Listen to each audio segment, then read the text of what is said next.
Amigos televidentes, iniciamos las entrevistas. Está con nosotros el economista Mauricio Pozo, analista económico, con quien dialogaremos en los siguientes minutos. A propósito, economista, de lo que dijo el presidente de la República en esta cadena nacional, defendió el presupuesto, dijo que la economía ya no va a depender solamente de la inversión pública. ¿Qué opinión tiene usted? Bienvenido, buenos días. Muchas gracias, Fernando. Bueno, el presupuesto es una expresión de la línea de política económica del gobierno. Y el presupuesto, si bien va en una dirección que es la correcta, lamentablemente adolece de una serie de problemas que no dan la, yo diría, certeza y la seguridad necesaria para poder decir que el país entró en un proceso de recuperación de los equilibrios. El precio del petróleo se lo puso demasiado alto en la proforma, eso hace muy inestable el ingreso petrolero a la proforma. Se pone como ingreso permanente el tema de las concesiones, cuando es una suerte de financiamiento extraordinario que no puede estar dentro de este cálculo.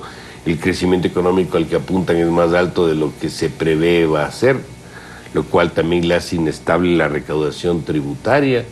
El gasto corriente se reduce muy poco para el monto que se requiere. Es decir, sí existen una serie de, yo diría, de ineficiencias, de deficiencias inclusive en la proforma, que hacen ver que si bien el gobierno le ha dado un poco la vuelta de timón a la política económica, no va al ritmo que se requiere para poder recuperar los equilibrios, tanto así que el riesgo país no cede, sigue estando en niveles muy altos. ¿Es una proforma mal hecha? Yo no diría mal hecha, yo le diría que no está con los ajustes en la magnitud que requiere la situación. Es decir, esto hace pues que de alguna manera tomemos y sigamos la inercia del año 2018, porque esta es la del año próximo, y esto hace pues que la necesidad de endeudamiento tampoco se reduzca. Por esa razón las necesidades de financiamiento son muy similares entre el 2018 y 2019. Ha habido ciertos reclamos de algunos sectores en el sentido de que se está de alguna manera afectando áreas como la salud y la educación. De hecho, las universidades han protestado en los últimos días. Pero, en cambio, el gobierno dice que habrá una mayor inversión en estas áreas, por un lado, que este año cerrará con 17.000 millones de inversión privada, que es uno de los mejores resultados de los últimos 10 años. Es decir, ¿estamos bien? Bueno, el país está estancado. Las estimaciones de crecimiento apuntan a un crecimiento no mayor al 1% el próximo año. La inversión extranjera que se anuncia todavía no se registra en las cifras. El riesgo país sigue sobre los 700 puntos. Esto hace, y el empleo no se ha recuperado tampoco, entonces esto hace ver que no es que estamos bien, esto hace ver que lo que se está haciendo, sin embargo, que es un cambio importante a lo que se veía hace un año y medio atrás en cuanto a la dirección, lamentablemente no es suficiente. Y no es suficiente porque simplemente el país acumuló problemas durante una década. Y esto hace pues que los correctivos que se hagan no pueden ser muy blandos, porque caso contrario la confianza no va a retornar a los mercados.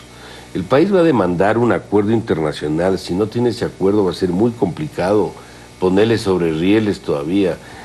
Buscar financiamiento con los chinos es un financiamiento que te saca de apuros el día de hoy, pero en el mediano y largo plazo no está resolviendo el problema. ¿Qué tipo de acuerdo internacional? ¿Hacia dónde con los debe multilaterales, un acuerdo que nos permita financiamiento barato en condiciones blandas, a plazos largos, y que dé una señal al mercado que el programa económico del gobierno es creíble, tiene técnicamente sustento.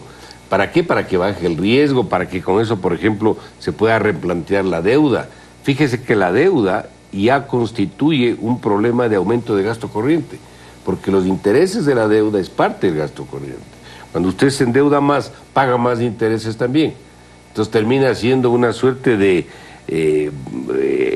no de válvula de escape, sino más bien de presión de recursos para el gasto, el no haber reducido el tamaño del Estado en la proporción adecuada, el no haber bajado el gasto corriente en la proporción adecuada, porque eso lo único que significa en la práctica es que el país se sigue endeudando y sigue gastando en interés en la deuda. Entonces, ahora, entramos en un círculo vicioso. Ir nuevamente al tema de los, o pensar nuevamente en el tema de los multilaterales es políticamente no muy adecuado, porque se ha satanizado el tema del Banco Mundial, del Fondo Monetario Internacional, etcétera.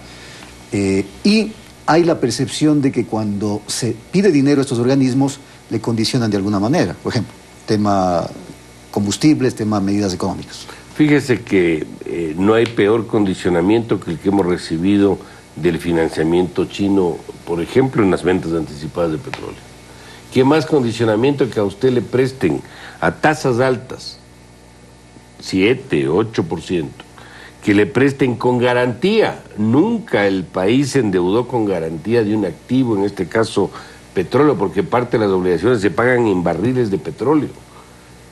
¿Qué más condicionamiento de que ellos tengan a su vez el manejo de prácticamente todos los proyectos grandes del país, los proyectos hidroeléctricos, los proyectos del área petrolera? Todo eso ha estado concentrado con el caso, con el endeudamiento de los chinos. En el caso de los multilaterales, ¿cuál es la situación? Que usted recibe recursos a tasa del 2 al 3% o menos y no al 8%. A 30 años plazo y no a 5, con 5 o 10 años de gracia, no sin periodo de gracia y sin garantía, solo con la garantía soberana. Entonces, la diferencia es abismal.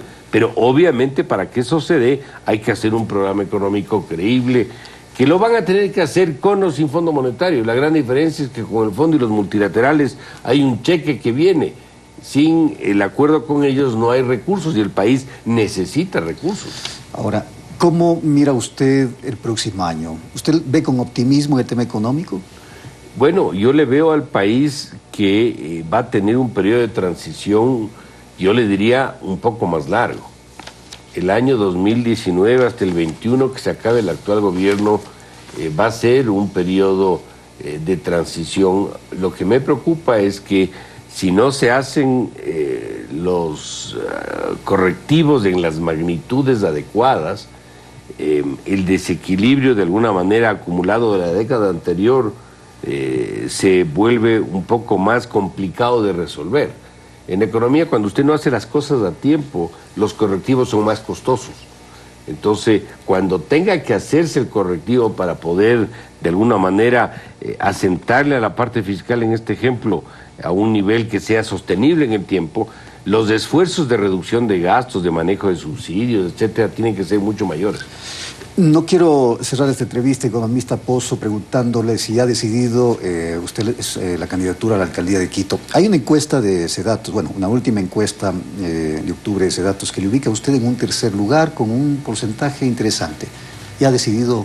Bueno, yo estoy ya en la precandidatura, Fernando. Digo precandidatura porque todavía no hay la inscripción. No hay la inscripción, claro. En este próximo mes estaremos decidiendo en qué fecha habrá la inscripción, el registro, pero sí, estoy como precandidato a la alcaldía de Quito, buscando apoyos, buscando las alianzas necesarias.